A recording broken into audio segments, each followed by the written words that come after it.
joined here by a good friend of mine, Danny Lent, who is an EFT practitioner. I'll let Danny just introduce himself and what it is that he does, and maybe talk a little bit about what EFT is as well. Hello, thank you for having me. So yeah, my name's Danny Lent and I'm an EFT and energy healer.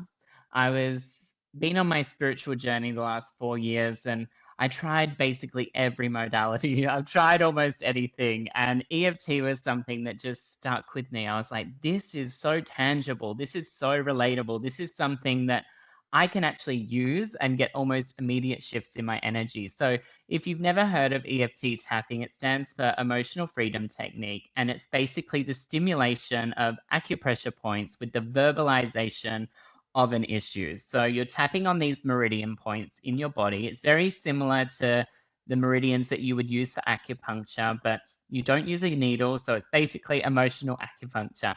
And while we're tapping on these points, we really talk about where we're at and we talk about our current feelings and we actually acknowledge how we're feeling in that moment. It's not this toxic positivity where we go straight into the I feel amazing. And it was the first thing that I was like, wow, like I'm allowed to feel how I feel and that is okay. I don't have to be like, you are your thoughts.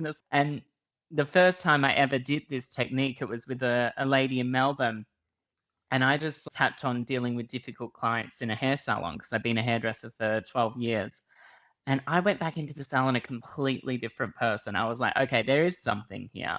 And I love about EFT, you don't have to be anyone else. You can just be 100% yourself, which I just think is so valuable. And nobody can take that away from you. It's just so magnificent. Yeah, that's a little bit about EFT tapping. I'm sure we'll talk more about it. Yeah, it's amazing, really, because I've had a lot of experience with positive affirmations. I think you come across quite early if you're exploring spirituality and personal development. And it's quite appealing, this idea that, Mm, okay, I've got a negative thought. All I'm going to do is I'm going to flip it hmm and start telling myself, I am rich, like I am loving, I am abundant, and all of these things. And it never really resonated with me. And I think the EFT approach just, yeah, it blows it out of the water. And I think that idea of it having a physical component Yes. is like so helpful. Yeah, because you're Um, literally stimulating these points. So it's breaking up little energy sockets that are in your body. And obviously, the different organs govern different emotions. That's why we have 9 basic points that we use for tapping. So we're covering all of those emotions. And I love Louise Hay. I absolutely love what she does. But some of her stuff is just like a little bit too positive. It's just, that's not always how we're feeling, right? So if we can acknowledge how we're feeling first, and then maybe like imprint something more positive or try and figure out a way for our brains to think, hey, like this actually is possible for me. Maybe I've just been firing and rewiring these old limiting patterns. And if we can find a tangible way to bring that into our reality, it's just going to amplify that, especially like you said, doing something physically. yeah, so that's interesting. I guess we all carry certain beliefs that whether they came from childhood or from culture, they've just stuck in us, and we really want them to change. Yeah, can you just talk a little bit about your experience with some of the beliefs that I guess you've been able to change with EFT and why you think it's been so helpful? Totally. So for me, like it was originally my confidence. I used to think that I needed just alcohol to be confident. So back in the day, I used to be a binge drinker, life of the party, loved it, like super extroverted. But then it took alcohol to bring me to that state. And I always believed I was boring without alcohol, or I didn't have much to say, or I needed it to have fun. And then while I was tapping, it just came to me that I actually have that confidence inside of me always. And I don't need an external source to have that. It's all inside of me. The first thing that I ever did do tapping on was like my limiting beliefs around like charging my worth financially and going into a salon with confidence and being able to say no to clients. And that was the first thing that when I actually tapped on those limiting beliefs around charging my worth, I was like, hey, like I'm actually not charging what I am worth because I'm scared of other people saying that's too expensive or that you're not worthy of that. And then when I went into the salon, I was like, I am actually worthy of this. The hair I do is incredible. And then I thought, how do I bring this into other areas of my life? This has already been such an impact on one thing. And it came to me like through, I used to tell my friends I didn't have the confidence to wear a skirt. believe it or not. I didn't have the confidence to wear a skirt once upon a time, and now it's like a staple in my wardrobe. But I used to dream, I used to really want to wear a skirt, and I would think, you're not cool enough to wear a skirt. It's too gay to wear a skirt, because my whole life I was bullied for the way I dressed, the way I looked. And then I had all of these thoughts that people would judge me, or people would, yell at me again, because that's what used to happen. And now I love wearing a skirt. And if people do say anything, I don't give a fuck. They're not going to stop me from looking cute. It just really allowed me to step into my authenticity, especially as a healer, and especially doing the work that I do, because I really found, especially earlier on in my journey, I felt like I had to sit in a certain box. I had to meditate every day, or I had to do things a certain way. And EFT tapping just really allowed me to be 100% me, no filter, no apologies, and just fully accept where I am, because that's like a huge part of tapping, is you just accept yourself with where you're at. You say, even though I really struggle with doing this, I love and accept myself anyway. And if you can't accept yourself for where you are, you're not going to be able to change. Accepting yourself for where you are right now is okay. And that's going to be the catalyst that's going to allow you to shift into positive change. But if you're just trying to bypass the accepting where you are now, and you're like, I'm really abundant, but inside you're like, fucking, my account's in minus, like, you're not going to feel abundant. It's just going to be this like feeling that's not going to last very long. And I find that so interesting. There's, I think, a quote by Carl Rogers that says something along the lines of, the paradox is, as soon as I'm able to accept myself, then I can change. Totally. Like, why do you think that is? Like, why is self-acceptance such an important part? Because if you can't accept yourself, how do you accept yourself in the new reality? Or like, how do you accept yourself to be in a different place if you can't accept yourself for where you currently are? It's like a marathon runner looking forward in the race, and it's like they can look at the vision, but if they start looking at their feet, they'll be like, oh my God, I've got so long to go. You just got to keep your vision ahead and just keep going. So I think you just have to just accept yourself, because that's who you are, and that is your current reality. You're not trying to imprint something that you're not. You're like, I'm saying that this is exactly how I'm feeling right now, and that is okay. But then the irony is, deep down, you want to change it. Yeah. You know what I mean? It's that idea that if you're meditating, you're like, I really want to be peaceful. I really want to be calm. And you're trying to like swat away all these thoughts and feelings, but that only agitates you more. So it's just, yeah, I guess for me, that's such a strange paradox, or a part that I don't fully understand. I think accepting where you are gets rid of that tension as well, because you can also be like, oh my God, I've got so far to go ahead of me. It seems so out of reach. It doesn't even seem possible. But if you're okay with where you are in the current state, you're not as desperate. You're not as, I need to get there, because where I am is okay now. But even further is amplified, and even further than that, it gets better. So it's been like, okay, right now it's good, but it can get even better than this. But you're not living in that, oh, I'm never going to be this, I'm never going to be that. It's just accepting where you are now, I think, allows you to jump into your future more, because you're just being like, oh, I can be okay with where I am now. Imagine how it's going to feel in the next step. And that's so interesting as well, that idea of tension, because you're right. I think with some of these beliefs, ideas, or lack of acceptance, we hold it as physical tension in the body. It's almost resistance. And I know that you've been doing some work, some sort of like somatic work and body work. Do you want to talk a little bit about why that's so important? What is this tension, and why is it so important to release it? And how do you tend to? I think tension can be a good thing, because it can actually show you how much that you really want it. And usually a lot of tension can come up just before you're going to reach a goal, or you're just going to reach something. You might be like just stretching it a little bit, but then after that you realize, okay, that there's so much more on the other side of that, and it shows you how much you want it. And sorry, what did you say? How you actually go about processing some of that tension, releasing the tension. Yeah, I think, like I said, it's just like accepting where you are now, because then the tension's not going to be as strong. But I think the tension's there to show you how much you want it as well. Okay, then so it seems like you've made like huge strides, like in your own journey where you're at now. You're a very sort of liberated person. What did that sort of journey look like for you? Like, how did you start off? You mentioned that you were quite involved in drinking alcohol, and that was holding you back. What was How would you describe the journey you've been on? So I guess the real turning point was after my first serious relationship broke up, and I was in a really not great relationship, but it was my first relationship and I thought it was awesome. Life happened and I ended up realizing that I didn't have a huge drinking problem, but it was definitely a binging and partying lifestyle. I couldn't just have one drink. I was drinking to get completely annihilated, and I was the first person there, the last person home. I was always spending so much money.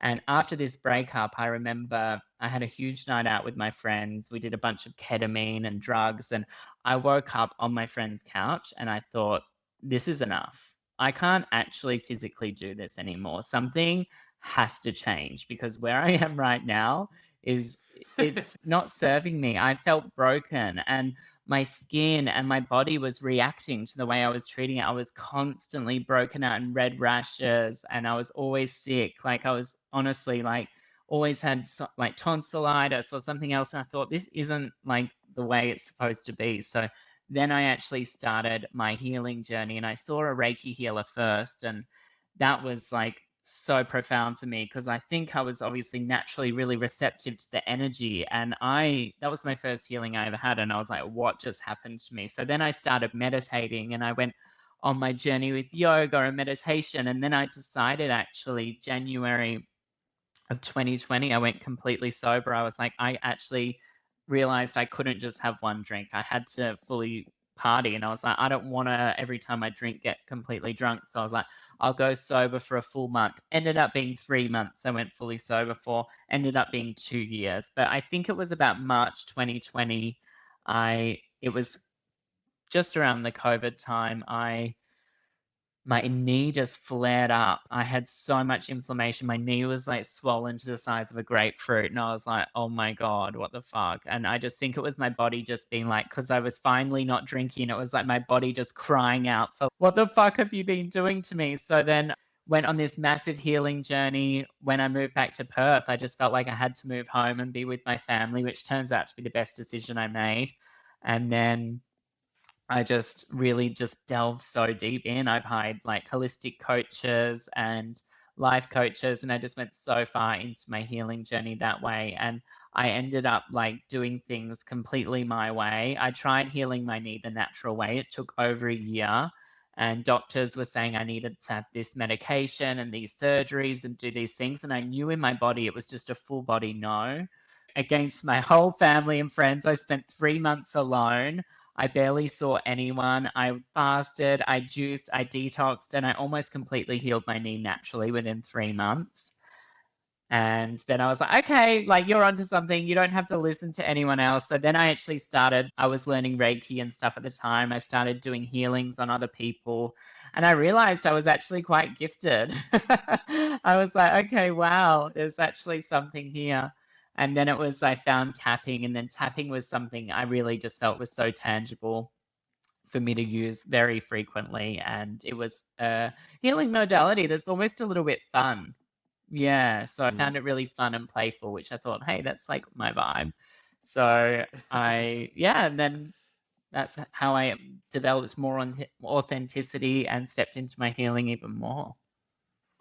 And I don't know, it just seems really interesting that it seems like you mentioned before in some of the beliefs that you were holding, they were very focused on what other people thought about you Yes. and how that held you back. But then, against everyone's advice, your family, your friends, you decided that and doctors, that you were going to spend 3 months basically healing yourself and doing something completely alternative. How did you get to that point? Decision, such a leap of faith. I had developed my intuition a lot. So I was really practicing my intuition. So after my Reiki trainings in February 2020, and then I did another one, level two. And then it was during COVID. So we had all of these online courses that we were doing at the time. I'm sure a lot of people can relate. So I was really tuning into my intuition and I was journaling, and my intuition was like, you can do this yourself. Like, you can heal this yourself. So then I started exploring other ways, and then I found this holistic detox coach, and it was just like, yeah, this is what I need to do. And it seemed so crazy and out there. Like, I was still working at the time, and like people at work were like, "You're only eating oranges." I was like, Yes. And I had to face so much of that, but it was just like I knew that it was going to work. I just had that inner calling, and I had tried everything the medical way in mind that I was willing to try. I tried everything that the doctors recommended, injections and all of these other things, and I thought this isn't right. And then they wanted to put me on this kind of injection that was going to basically, I googled the side effects and it wasn't good, and I was like, I'm not having that in my knee. I'm far too young to be injecting and ruining the tissues in my knee. And I just had this inner calling. So I warned everyone. I was like, I'm doing this, and if you're not on board, I don't want to talk to you, basically. I was like, I kind of had to be Wow. like that. Yeah.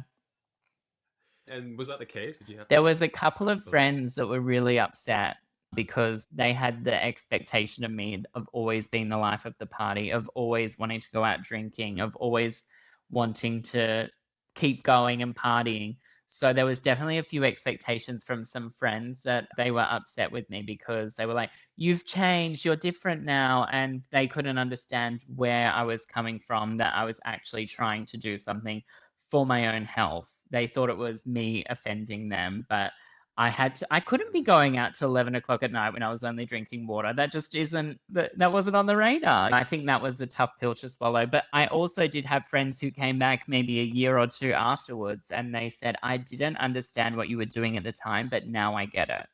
So I think it's important to remember that the people who still do love us and the people who are going to stick around, they'll eventually understand. And they don't have to. It can be a lot for us to expect someone to understand why you're doing what you're doing. But if they will eventually come around if they're meant to. And other people you do grow Mm. out of, and that's okay too. Wow. Yeah, I've had that experience myself. It's been interesting over the last few years who's dropped out, the people you thought you were really close with, but you realize was maybe due to circumstances. And then the people that just pop up again that you maybe hadn't been in touch with for a while, but suddenly they start to, I don't know, resonate with whatever you're doing. Totally. You find those sort of deeper connections. But I think that's part of the journey is like there's definitely a sense of loneliness going through this because you're doing something pretty countercultural. It was very radical compared to what everyone else is doing. Yeah, and it's really funny because so many people were like, "It's so extreme what you were doing," and I was like, "I find it funny that you think that I'm living extremely now when I'm only eating fruit, but you didn't think it was extreme when I was doing a bag of Coke every weekend. That was okay." Or if I came into work having a sausage roll and a Coke, you wouldn't say a thing, but because I'm only eating oranges, that's weird. I think it's really funny our perception on what's radical and what's not. And even the amount of things that people will watch on TV or that they'll consume in other ways.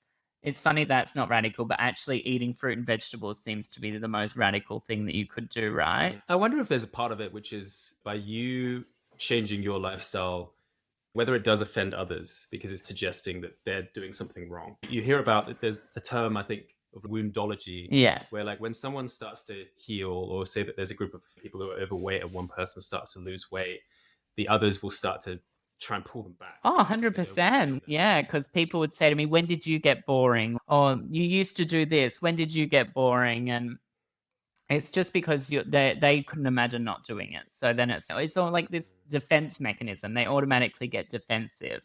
Although you're not actually saying you should change, you're just saying this is what I'm doing. But because they aren't doing it, I think it can be just a natural instinct for them to do it. But it's not necessarily coming from a bad place. I think we just need to remember that. I think it's just coming from their mode of awareness in that time. And they might catch up or they might not. And that's okay. Yeah, yeah. And again, it just feels like such a dramatic transformation to go from someone who was really caring about what people thought to really not giving a fuck. Yeah. And in fact, that's one of your programs that Yeah. you run. It So was my first program, and it was really funny because so early on in my journey, I didn't really share it with anyone because I was really scared of what they might think, or they'd be like, "What happened to you? You used to be like this." And I think I always knew that I was like this, but I actually masked it because from a young age, I was so badly bullied that I think it made me turn to alcohol and drugs to feel like I fit in. I also left school at 15. So all of the people I was hanging out with were automatically 5 years older than me. So I was like 15 and started smoking weed, drinking alcohol, doing drugs, which kind of is, and quite regularly as well, which a lot of kids do that. But because I was working around adults, it was more normal. And it was just, it made me feel like I fit in. And that was like how, that was my way of fitting into society because I was a funny gay guy and I was the life of the party. And that was like me feeling like I fit in. And it's so funny, the feeling like I like tapping into not giving a fuck. It was my first course because I thought, when I came into my spiritual journey, I thought I had to be a certain way then. I thought I had to be a white robing. I thought I had to speak around meditation and I had to do it like everyone else was doing it. But now you would know I have my very own unique way of doing things. And it's not like I say, it's just the way I do it and the way that feels authentic for me. And it was so funny because when I was working with my life coach, I think it was like late 2020, early 2021, I actually found an email from her the other day. And I really wanted to start creating workshops and doing things then.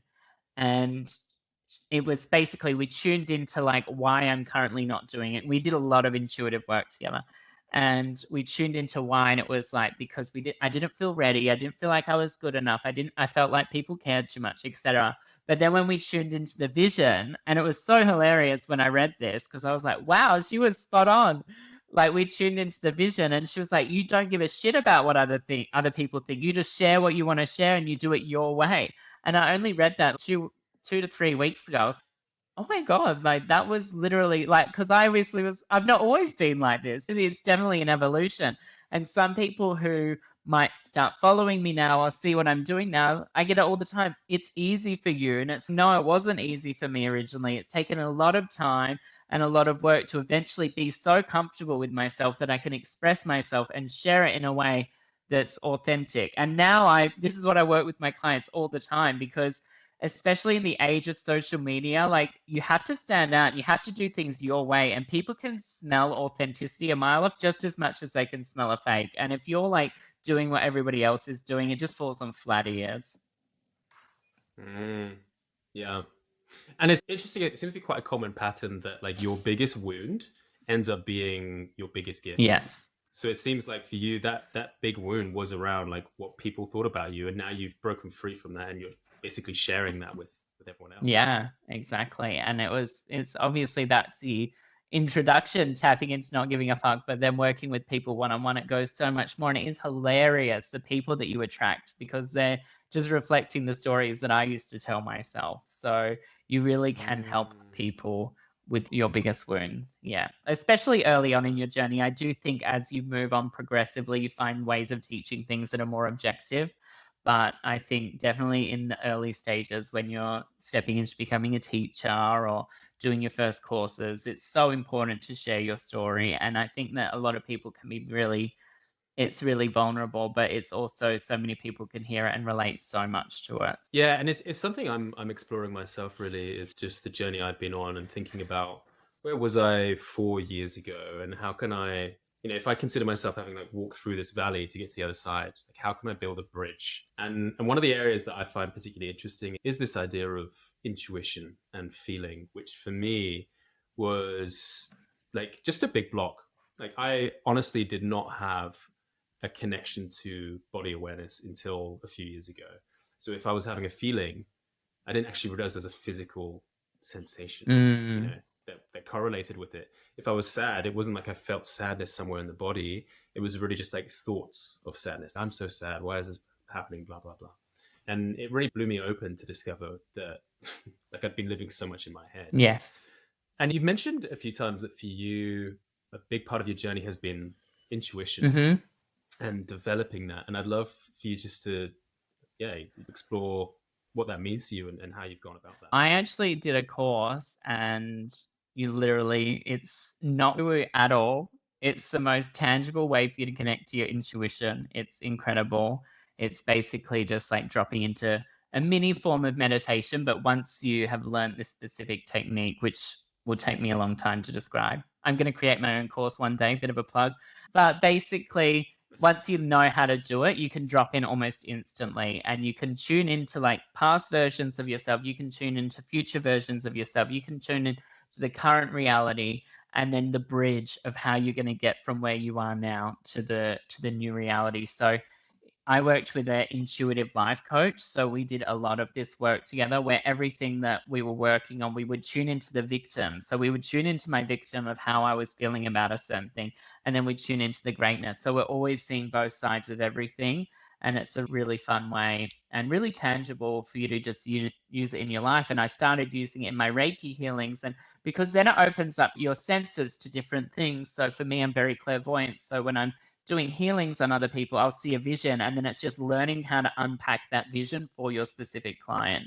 So it sounds almost like parts work. So this idea that within our body or our soma, there is experiences or parts of ourselves that live. So we can tend to identify with either one aspect of ourselves, but really it's the idea of having an inner child or having a shadow or having a victim. So was that for you part of the process? Was distinguishing between those voices almost, or the sort of Yes, definitely. Because like when you tune in, you can also like tune into your higher self as well, and then you tune into the victim with all the like the lower vibrations. So you have what's real and what's like your ego or your mind, because there's like your ego, and then there's your like normal awareness where you go around, and then there's your super conscious, which is like your intuition and where everything else lives as well. But I guess to access that, I can't imagine you could just do that. You could just do that overnight. Like you can just take someone off the street and be like, "Hey, You can I do need it to pretty understand." quick. Yep. Really You can interesting. get people to get the symbols pretty quick, but you can't. I've done this with my mum. I've done it with so many other people, but it's up to the individual to be able to like take it and practice themselves because it takes a lot of honing in. But I think you can teach it pretty quickly. And this is a bit controversial because everyone's you got to meditate for so many hours to connect with your intuition, and I just don't think that's true. So, how much has like meditation been part of your journey Early into on, it your was work? huge. Early on, I would meditate for an hour every day. And then now I meditate a few times a week, but I don't do it as much as I used to. But definitely the first time I ever sat down to meditate, I remember I like sat down with a crystal and I was doing these meditations and my whole body ended up vibrating. My third eye was going crazy. And I saw like purple colors everywhere. And I was like, what is going on? And then I think these experiences can happen to people quite early on in their journey because they don't know what's to come. They don't know what they're expecting. And for me, I had no idea that was even possible to do that. And then I was a bit scared because I was like, what just happened to me? But yeah, meditation was really huge for me in the beginning, but now it's just something I approach every now and again as like a fun thing because I think tapping is my tool that I'll use most days because it helps me feel good pretty quickly. And also, we do live busy lives sometimes. It's hard to sit down for an hour every day. I do Mhm. think a 20-minute meditation can be just as powerful as 1 hour, unless you're going to go do like a Vipassana or something for a different journey. I haven't done that yet, but one day I will. I think yeah, I don't think you need to meditate for hours every day. It's interesting that was your first experience with meditation as you sat down and you The first time I ever creative sat meditation. down. Yeah, because for me, my experience really was not like that at all. It took a long time anyway for me to develop a consistent meditation practice, and I only really skirted around it by telling myself that I'm just going to sit, just sit down for a few minutes, and then because my mind was just so hyperactive that the thought of being in meditation for any longer than a few minutes was really tough. And then my process was like over a year or so, just developing the ability to follow the breath and slow down my thoughts. Nothing really supernatural occurred to me. Nothing that really shook the foundations of who I thought I was or what it was that I thought about reality. But you mentioned that I guess you have always felt maybe something unique or special about yourself, like even from childhood. Is that right? Yeah, I definitely know from a child, like, I used to see things that, like, weren't necessarily there or, like, in the physical. I remember seeing different beings and things like that from a child, but I didn't really know what was going on. Also, I used to see lots of auras or, like, different sparkles around people, but then, obviously, as you grow older, you just shut that out and you stop listening to it. And then I actually went the opposite because my uncle, who I used to really look up to, was not into any of that. So then I was very much like him. And I was like, no, nothing exists outside because I idolized him. And I was like, yeah, I agree with everything he says. And then obviously going through my own journey, like I think I shut those things out. But then that's why I think when I tuned back in, they were like, "Hey, we're here. Let's turn it back on. We've been waiting." Because that happened to me after that experience with the meditation. I had visions like instantly. So I used to be so scared because I'd be going to bed at night and I'd be having all these visions of this scary stuff, and I'd be like, "Oh my God, what's going on? What's happened?" And I used to also wake up and have dreams of me astral projecting and leaving my body. But I never really knew what would happen, but I would just wake up in the middle of the night, my whole body's vibrating, and I just had these experiences quite easily. I think that it was just Mm, because I tapped into something that was ready. wow.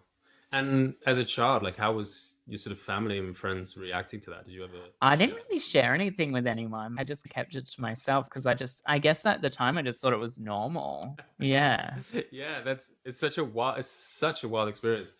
And you do hear about this very much, like children especially, because they're a bit more innocent, right? Like they don't have these ideas about reality implanted on them Yeah. yet, so that they can experience reality in a different way. Yeah. And so like you mentioned like clairvoyance as well earlier. Is that something that you would consider is like a gift of yours, and what does that really mean? Being clairvoyant is just to see, but that's like the physical, like when I close down my eyes, I can have visions, which some people like their intuition will speak to them in vision. For instance, I close my eyes, I see a rose, and then I just see what that means to me, and you're unpacking that symbol. I wouldn't be going around saying I'm like a psychic or I'm like a fortune teller or something, but that's just the way that my intuition speaks to me is usually through vision and through sound. So I can hear words as well. Some people, also through feeling, but some people like they can feel it in their body, and some people they hear it, they've got clairaudience. Some people they just have that knowing, but they don't know where it comes from. They just know the answer straight away. So there's lots of different ways your intuition talks to you, but mine's very dominant when I have visions. Yeah. Yeah, it's interesting because for me, I can't visualize at all.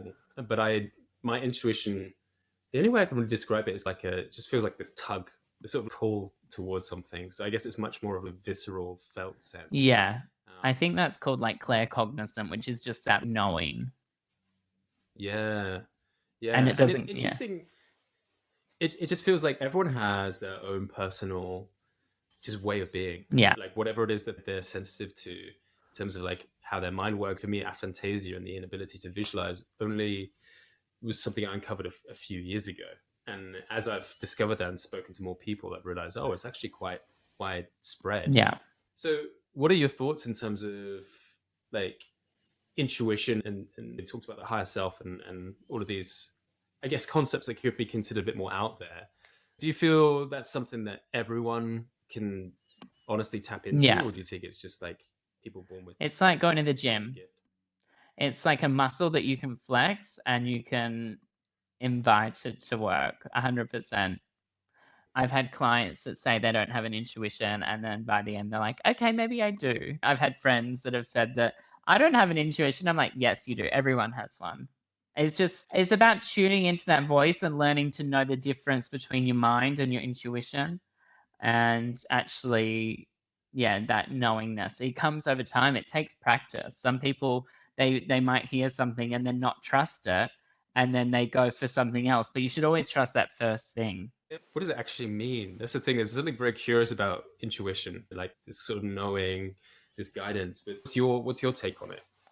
I think it's just like that inner calling to like your knowingness of something that you can't explain. It's beyond the what you know. It's something that's almost, yeah, it's non-physical. It's just like that knowing without actually knowing something. Yeah. And now you've obviously developed this intuition. What is it like in your mind? How are you with your thoughts? How are you with that sort of living in the mind? Is that still a thing for you? Yeah, I still have my mind racing all of the time, but I'm just like know how to differentiate what's my intuition and what's my mind. And I also go worst case scenario. Like when I like my mind's going racing, I'm like, what's the absolute worst case scenario? And I'll take my mind there and then be like, okay, that's absolutely ridiculous. Now you're being silly. And then I'll flip it and then I'll be like, but what's the best case? And then paint a picture for the best case. And then it actually brings me to this neutral place, which is where we're supposed to be. But like So say you're a bit sick and you have to do something. You're like, oh, what's the worst case scenario? I get sick and I can't go to the thing. Oh, and then I have to go to hospital and then I might die. You paint that picture of the worst case scenario and you're like, okay, that's probably a bit ridiculous. But then you could be like, okay, what about if I do this? And then you do something else and you start feeling a bit better. You drink your honey water lemon and then you can do the show or whatever it is. You know what I mean? That's just, yeah. So it sounds, I guess you're using the mind as a tool. It's almost like it's like running simulations and recognizing that's what it's doing rather than actually getting caught up in them. Yeah. Yeah. Because for me, that works. I know a lot of people, they might go the worst case scenario and then be like, oh my God, it's going to happen. So I think that's just like having the control. But that's what works for me. And that's what I've found that actually gets me out of those like negative thought patterns as well. Because what is the worst case scenario? And most of the time, it's not even that bad, or like it's just extremely ridiculous. Like you're scared that nobody wants to buy your offer or something. What's the worst case scenario? Nobody buys it. So what? So it's interesting for me, right? You've made so much progress and you've really transformed yourself. What are some of the things that come up for you now? Are you still experiencing like self-doubt, and is it like a process to work through still, or do you really feel like you've shed a lot of this? Oh, I think it's something I'll deal with the rest of my life. I think it would be untrue for me to say I'll never experience self-doubt again, because I'm always going to be pushing myself to new limits and new places I haven't been yet. Like I could stay in this place right now where I am and not push anymore and probably never experience again, but I'm not that kind of person. I'm going to be finding something else. And I think you'll always, when you're about to reach a new layer or you're going to do something you've never done before, of course you're going to experience self-doubt, but it's about having those tools. And that was when I launched my course, Tapping Into Not Giving a Fuck. I was doing my inner saboteur tapping every single day. Every single day I was doing it because I had so many thoughts of imposter syndrome. Like, who are you to do this? This isn't good enough. You didn't do this video properly. But at the end of the day, I've had over 50 people complete that course now. And thank fuck that I did that I put that out there. I probably go back and watch some of the videos and even cringe now. But that cringing is it shows me how much I've grown. Yeah. So I think it's so important to do things even before you're ready. Because your mind will keep you in a place of always telling you're never ready. And then when you are ready, you've waited too late. People have moved on. It's onto something else. It's so true. And it's fascinating as well because I feel like I've moved through this place where I built up in my mind that I was going to quit my job, and I'd moved to New Zealand, and then I was just like, okay, now I'm going to start this business. And there's so much fear wrapped up around it, and you build it up to be this big thing. And then you do it, and then suddenly you realize, oh shit, like it just pushes out further. Whatever your fear was before of actually starting that change, then you've got to deal with the fear of actually doing it. Then you like, it's just this constant journey towards fear. Yeah. And then, but yeah, that's like part of the reason what we were saying even way back in the beginning, just accepting that it's okay to be scared, but doing it anyway, doing it fucking scared. Do it scared, because if you do it scared, the next time it's not going to be as scary. And also you have to realize that, yeah, if you wait until you're 100% ready to do everything, you really won't accomplish all that you want to accomplish because you wait too long and wait for everything to be absolutely perfect. And you also are like not sharing what you can share with people. So it's almost a little bit selfish because you're like, yeah, it's not perfect, but I know that this still is going to have massive impact and it's still way further along than what maybe they're at in their journey, or they're still going to have impact from it. Does it really matter if I say a few ums and ahs? Does it really matter if the camera blinks a couple of times? Is there still value in what I'm offering? Am I still providing value? Because if you're still providing value, you should just fucking do it. I've done so many courses like where this lady, she's breastfeeding and she's feeding her baby and talking about something spirituality. And I found that so inspiring because I'm sick. I'm absolutely sick to death of people putting these perfectly curated things together. I want real people in my life now. Like, I don't care. Like, if you come up all baggy-eyed and feeding your baby, talking about spirituality, I'm going to listen to you even more because I know you're not putting on a performance right now. You're sharing from the heart. And that's what I'm planning to do with my future content. Like, I'm just going to make videos while I'm cooking or while I'm doing things because it makes it relatable. It makes you feel like you're in the room with them. And I think we have this expectation of ourselves that we're not going to do it until we have the perfect lighting, not going to do it until we have the right setup, not going to do it until my brother thinks it's the perfect thing, whatever. No, just do it now, do it scared and learn, because You're never gonna learn otherwise. You're just gonna always be at the tip and just, like, never fully put yourself in. Yeah. So much, Daniel. There's been such an interesting conversation. Is there? How can people find out a bit more about you and what is it that that you You do? might want to follow me on Instagram. It's Danny Lent, and you will see what I'm up to mostly on there. You can also join my membership, which is Revive Your Vibe. It is for service based entrepreneurs, and we catch up weekly. There's weekly content, and we deal with the fucking reality of having a business and how it's not always sunshine and roses. And we deal with all of the things when it comes to confidence, social media, imposter syndrome, whatever comes up. We have EFT tappings to have you covered. I go live a few times a month, and it's just such a beautiful place to really remind yourself of your power. And yeah, and if you've never tried tapping, and if this conversation has sparked something in you, just try it. I've got so many tappings on my YouTube for free. Gala Darling, Brad Yates. There's so much free resources on YouTube. I highly recommend you at least just give it a go, because you don't know unless you try, and it's not for everyone, but if you try it, it might change your life. So true. And I was saying to Daddy before we started recording that I was just did a little bit of tapping because I was so frustrated. There was construction noise outside, and I was acknowledging just how angry and frustrated I felt and releasing that, and immediately felt so much better. And I've been a member of Revive Your Vibe since the beginning, and yeah, I highly recommend those videos and that content. It's really fabulous stuff that you do, Danny. So Thank thank you you. for that, Awesome. and yeah, thank you for this convo. Thank you.